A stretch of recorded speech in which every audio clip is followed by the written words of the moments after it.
नमः। हरिः ओम्।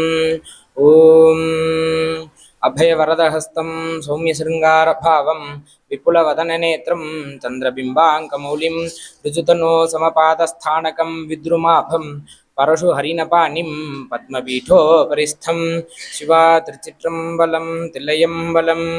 ஓம் சிவனொடுத்தும் தெய்வம் தேடினும் இல்லை, அவனொடுப்பார் இங்கு யாவரும் இல்லை, புவனங்கடந்தன்று பொன்னொழி மின்னும் தவனச் சடைமுடி தாமரையானே. ஓம். சபையில் இருக்கும் அனைவருக்கும் நமஸ்காரம்.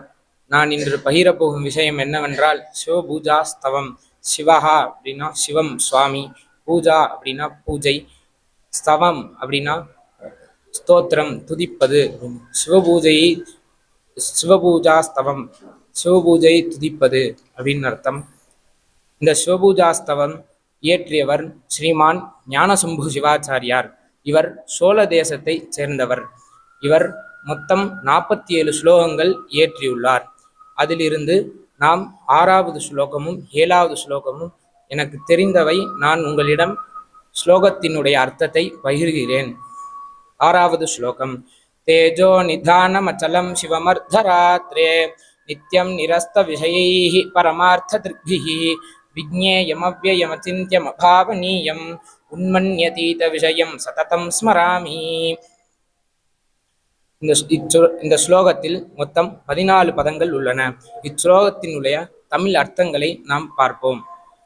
ஒலிகளுக்கெல்லாம் இருப்பிடமானவரும் அசைவற்றவரும் அழிவற்று எப்போதும் விளங்குபவரும் உலக விஷயங்களில் இன்றும் மனதை நீக்கி எப்போதும் உட்பொருளான சிவபெருமான் இடத்திலேயே மனதை செலுத்துபவர்களால் மட்டுமே அறியப்படுபவரும் குறைவற்றவரும் மனதால் நினைக்க முடியாதவரும் உண்மனா நிலைக்கும் அப்பாற்பட்டவருமான சிவபெருமானை இடைவிடாது நினைக்கிறேன் என்பது இஸ்லோகத்தினுடைய தமிழ் அர்த்தம். 7வது ஸ்லோகம்.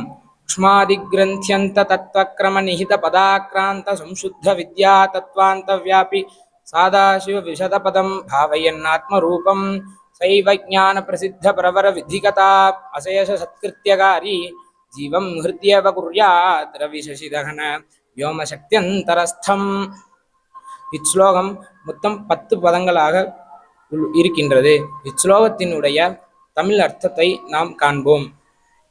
பிருத்வி தத்துவம் முதல் மாயா தத்துவமீராக அமைந்த தத்துவங்களின் வரிசையில் அதனதன் உபாதான காரணம் மற்றும் காரியம் ஆகியவற்றை கடந்து சுத்த வித்யா தத்துவத்தின் முடிவில் வியாபித்து விளங்கும் சதாசிவ நிலையை ஆன்மா அடைந்ததாக நன்கு மனதால் பாவித்து மிக உயர்ந்த பலனை கொடுக்க வல்லது சிவஞானமான காமிக்கம் முதலான சம்ஹிதைகளில் மிகவும் போற்றி விளக்கப்படும் தீட்சையும் மேற்கொண்டு நித்திய கர்மாக்களை வலுவாது இயற்றுபவரும் ஜீவன் தன்னுடைய ஆன்மா சூரியன், சந்திரன், அக்னி, ஆகாயம், சக்தி ஆகியவற்றின் நடுவில் இலங்குவதாக செய்ய வேண்டும், பாவிக்க வேண்டும் என்பது இந்த 7வது ஸ்லோகத்தினுடைய தமிழ் அர்த்தம்.